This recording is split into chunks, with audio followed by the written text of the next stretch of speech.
नमस्कार साथियों, daily current affair class में आप सबका स्वागत है। आइए हम देखेंगे उन महत्वपूर्ण घटनाओं को जो आने वाले एग्जामों को लेकर काफ़ी फायदेमंद साबित होगा, चाहे वो बीपीएससी हो, यूपीएससी या अन्य एग्जाम, उसको लेकर काफ़ी फायदेमंद साबित होगा। तो चलिए चलते हैं हम लोग अपनी क्वेश्चन की तरफ और देखते हैं क्या रहा महत्वपूर्ण। लेकिन उससे पहले जोश भरी लाइनें। संगत का विशेष ध्यान रखें क्योंकि सफलता हमेशा अच्छे विचारों से आती है और अच्छे विचार अच्छे लोग के संपर्क से आते हैं। कहा जाता है ना कि संगत हमेशा अच्छे लोगों के साथ रखना चाहिए। बिल्कुल सही बात है, क्योंकि हमेशा पॉजिटिव लोग के साथ रहेगा तो पॉजिटिविटी माइंड आएगा, इसलिए हमेशा पॉजिटिव लोग के साथ रहे और अच्छे विचार के साथ आगे बढ़ते चले। तो चलते हैं अपने क्वेश्चन की तरफ और देखते हैं क्या रहा महत्वपूर्ण।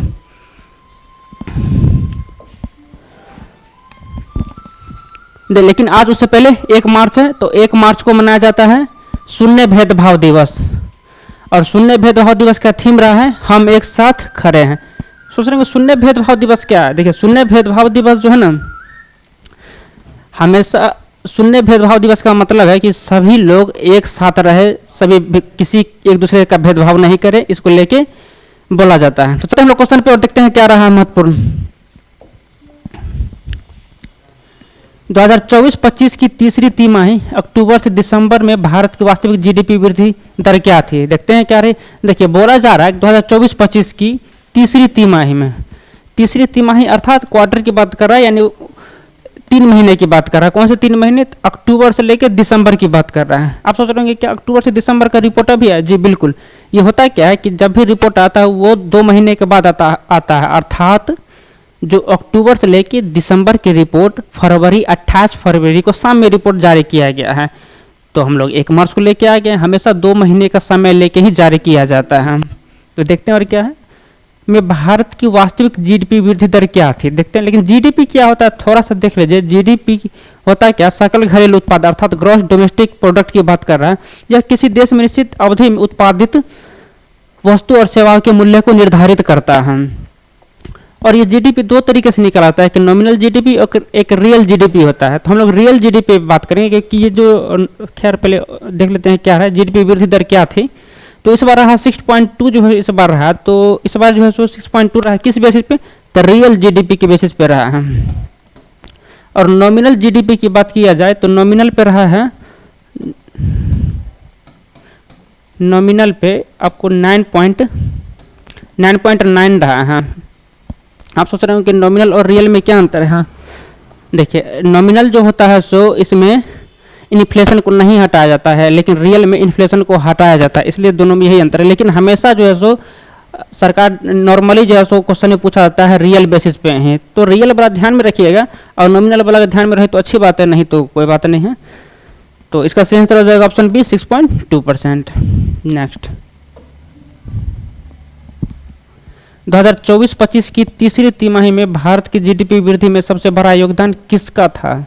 देखिए, 24-25 की तीसरी तिमाही में बात करता है तो सबसे बड़ा योगदान किसका था? तो देख लेते हैं। आयात में गिरावट, निजी उपभोग और सरकारी खर्च में वृद्धि, कृषि उत्पादन में वृद्धि, रुपए के मूल्य में वृद्धि। तो इसका सही आंसर हो जाएगा निजी उपभोग और सरकारी खर्च में वृद्धि देखा गया है। नेक्स्ट, भारत और यूरोपीय संघ, भारत और यूरोपीय संघ की बात कर रहा है, क्या कर रहा है थोड़ा सा देख लेते हैं। किस वर्ष का तक, देखिए भारत और यूरोपीय संघ किस वर्ष तक मुक्त व्यापार समझौते को अंतिम रूप देना चाहते हैं, अर्थात फ्री ट्रेड एग्रीमेंट की बात कर रहा है। भारत और यूरोपीय संघ कब तक जो है सो इस पर हस्ताक्षर कर लेंगे? क्या इससे भारत सरकार को फायदा? जी बिल्कुल फायदा। फ्री ट्रेड एग्रीमेंट यदि हो जाता है तो भारत का जो भी प्रोडक्ट है हम लोग यूरोप में बेच सकेंगे, और यूरोप को क्या फायदा? क्योंकि यूरोप वासी भी भारत को अपनी प्रोडक्ट बेच सकेंगे। आप सोच रहे हैं क्या पहले प्रोडक्ट नहीं बेचा जाता था? बिल्कुल भी नहीं, पहले भी बेचा जाता था, लेकिन पहले ट्रेड लगता था, ट्रेड परसेंट जो भी हो वो लग जाता था। जैसे मान लीजिए 100 अभी कोई भी चीज़ का मूल्य है, उस पर 20% ट्रेड लगा दिए तो 120 रुपये हो जाएगा, लेकिन अगर फ्री कर दिए तो 100 का 100 में ही पहुँच जाएगा। इसलिए जो है सो फ्री ट्रेड एग्रीमेंट की बात किया जा रहा है। तो देखते हैं हम लोग क्या रहा है। अच्छा, पूछ रहा अंतिम रूप देना चाहते हैं, तो कब तक देना चाहते हैं? 2024, 2025, 2026, 2027। तो इसका सही आंसर हो जाएगा 2025 तक जो है सो फ्री ट्रेड एग्रीमेंट की बात किया जा रहा है। नेक्स्ट, भारत ईयू मुक्त व्यापार समझौते में प्रमुख विवाद का मुद्दा क्या है। देखते हैं कि आखिर भारत को ये प्रमुख विवाद क्या रहा। देखिए विवाद को लेकर बात कर रहा है, व्यापार समझौते में प्रमुख विवाद का मुद्दा क्या है। देखते हैं, कृषि उत्पादों का व्यापार, यूरोपीय कारों और शराब टैरिफ, बौद्धिक संपदा अधिकार, प्रवासन नीतियाँ। इसका सही आंसर हो जाएगा यूरोपीय कारों और शराब पर टैरिफ। आप सोच रहे होंगे क्या हम लोग टैरिफ इस पे लगाते हैं कि बिल्कुल देखिए यूरोप वासी जो है सो डेवलप कर चुके हैं और हम लोग क्या यूरोप को भेजते हैं, प्राइमरी सेक्टर की वस्तुएं भेजते हैं, थोड़ा बहुत सेकेंडरी नहीं तो थोड़ा बहुत टर्सरी, लेकिन नॉर्मली तो प्राइमरी सेक्टर ही जाता है। लेकिन यूरोप वासी क्या करता है, टर्सरी सेक्टर भर भर के भारत में भेजता है। तो भारत सरकार को टैरिफ लगाना जरूरी हो जाता है, नहीं तो लोकल प्रोडक्ट जो है सो यहाँ से बिक नहीं पाएगा, इसलिए भारत सरकार टैरिफ लगाता है। तो खासकर यूरोप वासी ज़्यादातर भारत को यूरोपीय कार और शराब पर जो है सो बेचता है, इसलिए जो है सो भारत सरकार भर के टैरिफ लगाती है।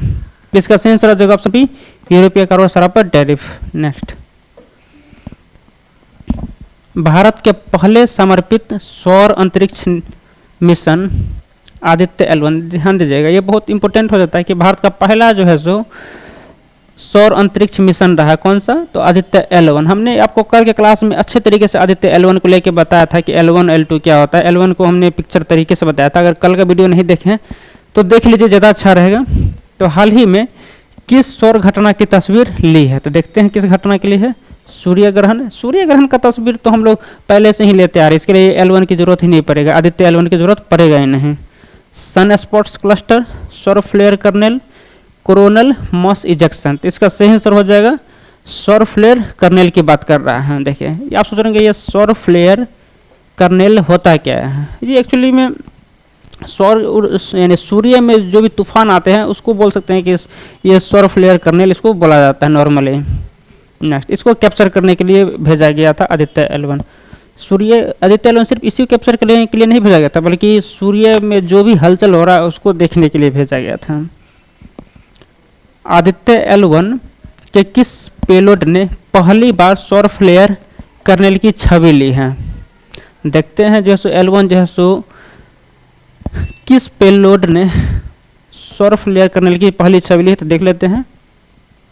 X ray spectrometer, solar ultraviolet imaging telescope, infrared solar monitor, plasma analyser. देखिए तो इसका सही आंसर हो जाएगा सोलर अल्ट्रावायलेट इमेजिंग टेलीस्कोप के द्वारा सौर फ्लेयर कर्नेल की छवि ली है। देखिए ये बहुत इंपॉर्टेंट हो जाता है कि सौर फ्लेयर कर्नेल की छवि किसने ली है, तो आदित्य L1 के तो मिशन था, लेकिन उसके द्वारा सोलर अल्ट्रावायलेट इमेजिंग टेलीस्कोप लगाया गया है आदित्य L1 में, जो सूर्य के नज़दीक जा करके सोलर अल्ट्रावायलेट इमेजिंग टेलीस्कोप के द्वारा चित्र ली गई है। नेक्स्ट, तेलंगाना में वह सुरंग कौन सी है जहां ढहने के कारण 8 मजदूर फंस गए थे। देखिए तेलंगाना में एक सुरंग निर्माण किया जा रहा था, उसको लेकर सुर्खियों में आ गया है कि जहां ढहाना समझते हैं, अचानक मान लीजिए कोई होल है, होल ऊपर से जो भी गिर जाता है उसको ढहाना बोलते हैं, के कारण 8 मजदूर फंस गया है। तो 8 मजदूर जो है सो फंस गए हैं किस कारण से, देख लेते हैं। कृष्णा नदी सुरंग, श्रीशैलम लेफ्ट बैंक के कनाल सुरंग, गोदावरी हाइड्रो सुरंग, अमराबाद डीप सुरंग। तो इसका सही आंसर हो जाएगा श्रीशैलम लेफ्ट बैंक कैनाल सुरंग। देखिए ये क्या है, इसका उद्देश्य क्या है। देखिए ये जो सिंचाई परियोजना के लिए ये सुरंग बनाया जा रहा है, इसका हिस्सा तेलंगाना के श्रीशैलम जलाशय से होते हुए नालगोंडा जिले में ये सिंचाई और पीने के लिए पानी भेजा जा रहा है। इसको लेके यह सुरंग बनाया जा रहा है। कौन सा सुरंग, तो श्रीशैलम लेफ्ट बैंक कैनाल सुरंग बनाया जा रहा है, जो अभी सुर्खियों में आया क्योंकि ये ढह चुका है, गिर चुका है इसीलिए। नेक्स्ट, तेलंगाना में SLBC सुरंग में बचाव अभियान में कौन से संगठन शामिल हैं। देखिए हमने अभी आपको जस्ट सुरंग के विषय में बताया है, तो इसको बचाव के लेके कौन सा संगठन शामिल है तो थोड़ा सा देख लेते हैं। भारतीय सेना, भारतीय नौसेना और भारतीय सड़क संगठन की बात करें, यानी बॉर्डर रोड ऑर्गेनाइजेशन की बात करें, ये बिल्कुल सही हो जाएगा, यही शामिल है। भारतीय सेना, भारतीय नौसेना और भारतीय सीमा सड़क संगठन के द्वारा SLBC सुरंग बचाव कार्य में भाग लिया गया है। नेक्स्ट, भारत के सर्वोच्च न्यायालय ने हाल ही में 2 महिला न्यायिक अधिकारियों की बर्खास्तगी को रद्द कर दिया है। उनकी बर्खास्तगी का कारण क्या था? देखिए, हो क्या रहा है कि मध्य प्रदेश के 2 महिला जज बोल सकते हैं। देखिए, सर्वोच्च न्यायालय ने हाल ही में 2 महिला न्यायिक अधिकारियों के, अर्थात सर्वोच्च मध्य प्रदेश की 2 महिला जज थी, उसको जो है सो हटा दिया गया था, लेकिन सुप्रीम कोर्ट के द्वारा यह असंवैधानिक करार देते हुए इसे फिर से ज्वाइन करने के लिए बोला गया। इसको लेकर सुर्खी में आ गया। तो उनकी बर्खास्तगी का कारण क्या था, यह पूछ रहा है। तो देखते हैं क्या रहा है। तो न्यायिक शक्तियों का दुरुपयोग, खराब कार्य प्रदर्शन और व्यक्तिगत आघात, राजनीतिक संबद्धताएं, भ्रष्टाचार के आरोप। तो इसका सही आंसर हो जाएगा खराब कार्य प्रदर्शन और व्यक्तिगत आघात की वजह से उन पे आरोप लगाते हुए उनको हटा दिया गया था, लेकिन सुप्रीम कोर्ट के द्वारा यह अवैध बोला गया कि यह संविधान का उल्लंघन बोला जाता है, इसलिए इन्हें फिर से वापस ज्वाइन करवाया जाए, इसलिए भी ये सुर्खी में आ गया। ध्यान रखिए, ये मध्य प्रदेश में हुआ था। नेक्स्ट, विश्वविद्यालय अनुदान आयोग अर्थात UGC की बात कर रहे हैं, भेदभाव से निपटने के लिए नए नियम बना रहा है। ठीक है, इन नियमों से UGC को कौन सा अधिकार मिलेगा? देख लेते हैं कि UGC को कौन सा अधिकार मिलेगा। गैर अनुपालक संस्थाओं की मान्यता रद्द करने का अधिकार, विश्वविद्यालय डीन नियुक्त करने का अधिकार, एकदम नहीं। पाठ्यक्रम बदलाव करने का अधिकार, ऐसा भी नहीं है। संकाय वेतन को विनियमित करने का अधिकार, ऐसा भी नहीं है। तो इसका सही आंसर हो जाएगा ऑप्शन है, गैर अनुपालक संस्थानों की मान्यता रद्द करने का अधिकार जो है सो बोला गया। देखिए, क्वेश्चन बोला जा रहा है कि विश्वविद्यालय अनुदान आयोग किस भेदभाव से निपटने के लिए नए नियम बना रहा है। तो इन नियम UGC कौन सा अधिकार मिलेगा? तो UGC को स्पेशली गैर अनुपालक संस्थानों की मान्यता रद्द करने का अधिकार अब मिल जाए। क्या पहले नहीं था? जी नहीं, पहले नहीं था, तभी तो अभी मिल रहा है ना। नेक्स्ट, विश्व बैंक अर्थात वर्ल्ड बैंक की बात कर रहे हैं, जिसका गठन 1944 में हुआ था। भारत को 2047 तक उच्च आय वाला देश बनाने के लिए औसत वार्षिक GDP वृद्धि दर कितनी चाहिए? वर्ल्ड बैंक के अनुसार भारत को 2047 तक क्या बोल रहा है, उच्च आय वाला अर्थात जो है सो विकसित राष्ट्र की बात कर रहे हैं, बनने के लिए औसत वार्षिक GDP वृद्धि कितनी चाहिए जिससे कि भारत 2047 तक विकसित राष्ट्र में जाना जाए। देखते हैं। तो वर्ल्ड बैंक के हिसाब से 5.5, 6.2, 7.8, 8.5। तो वर्ल्ड बैंक के हिसाब से 7.8% से यदि वृद्धि भारत करता है तो 2047 तक भारत विकसित राष्ट्रों में जाना जाएगा। क्या अभी विकसित नहीं है? जी नहीं, अभी विकासशील है। नेक्स्ट, विश्व बैंक का सुझाव है कि भारत को 2035 तक अपने निवेश से GDP अनुपात को वर्तमान 33.5% से बढ़ाकर कितने प्रतिशत करना चाहिए? देखिए, क्वेश्चन फिर समझिए। बोला जा रहा है कि वर्ल्ड बैंक द्वारा सुझाव है कि भारत को 2035 तक, ध्यान दीजिएगा, 2035 तक की बात कर रहा है कि निवेश से GDP अनुपात को वर्तमान यानी 33.5% से बढ़ाकर, अर्थात अभी वर्तमान की तरह 33.5% से बढ़ाकर कितने प्रतिशत कर देना चाहिए। तो देखते हैं आखिर कितना प्रतिशत कर देना चाहिए।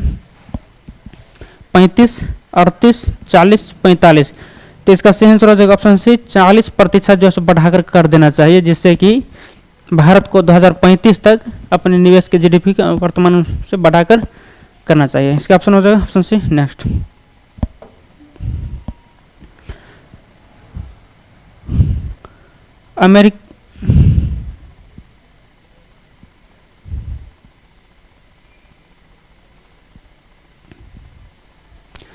थोड़ा सा टेक्निकल एरर है, शुरू से ही टेक्निकल एरर आ रहा है, पता नहीं क्यों।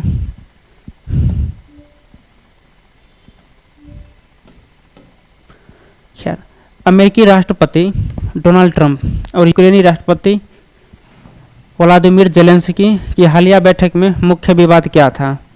देखते हैं कि अमेरिकी राष्ट्रपति और जेलेंस्की के बीच में कैसा विवाद रहा है। परमाणु निरस्त्रीकरण, एकदम नहीं। अमेरिका का नाटो से हटना, अमेरिका थोड़ी नाटो से हट जाएगा, नाटो का मेन यही है। रूस के साथ शांति समझौता, ऊर्जा सुरक्षा समझौता। तो इसका सही आंसर होगा ऑप्शन सी।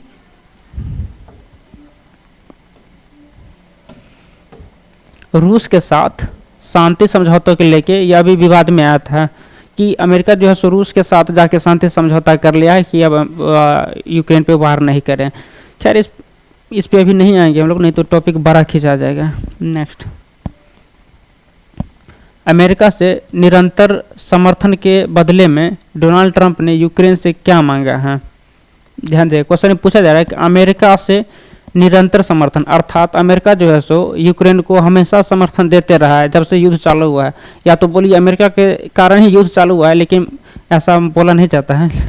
तो इसमें क्वेश्चन बोला जा रहा है कि अमेरिका से निरंतर समर्थन के बदले में डोनाल्ड ट्रंप ने यूक्रेन से क्या मांगा। हमने आपको पहले क्लास में भी बता चुके हैं कि यूक्रेन से जो सो अमेरिका वहाँ के खनिज संसाधन का उपयोग करना चाहते हैं। खासकर अभी देखिएगा कि टेस्ला जो कंपनी के जो मालिक हैं एलन मस्क, वो तो खुद चाहते हैं कि वहाँ का लिथियम हो या फिर वहाँ का जो भी मिनरल हो वो उपयोग हम करें। खासकर जो अभी बैटरी बनाने के लिए लिथियम का उपयोग किया जाता है, जो टेस्ला खासकर बैटरी के गाड़ी मामले में जाना जाता है, तो अपना बैटरी के लिए यूक्रेन में सोचा है, ये यूक्रेन से हम लोग निकाले थे। इसको लेकर ट्रंप बोले हैं कि यूक्रेन का जो भी संसाधन है, जो दुर्लभ संसाधन है, उसका 50% उपयोग पहले अमेरिका करेगा, उसके बाद जो है सो यूक्रेन करेगा, क्योंकि अमेरिका जो है सो यूक्रेन में बहुत ज़्यादा पेमेंट इन्वेस्ट कर चुका है। इसको लेके बोला गया था। खैर इस क्वेश्चन पे आते हैं और देखते हैं क्या यूक्रेन से क्या मांगा है। त्वरित नाटो सदस्यता एकदम नहीं, नाटो सदस्यता तो अब वैसे भी न मिलने वाला है। यूक्रेन के प्राकृतिक संसाधनों तक अमेरिका की प्राथमिक पहुँच, यूक्रेन में अमेरिकी नौसैनिक की तैनाती, एक नए संवैधानिक का कार्यान्वयन। इसका सही आंसर ऑप्शन बी, यूक्रेन के प्राकृतिक संसाधनों तक अमेरिका की प्राथमिक पहुंच। नेक्स्ट, हाल ही में जहान एक खुसरो सूफी संगीत महोत्सव किस भारतीय शहर में आयोजित हुआ है? ध्यान दीजिएगा, ये पूछ रहा है कि जहान एक खुसरो सूफी संगीत की बात कर रहा है, यह महोत्सव किस शहर में आयोजित किया गया है? तो देखते हैं किस शहर में आयोजित किया गया है।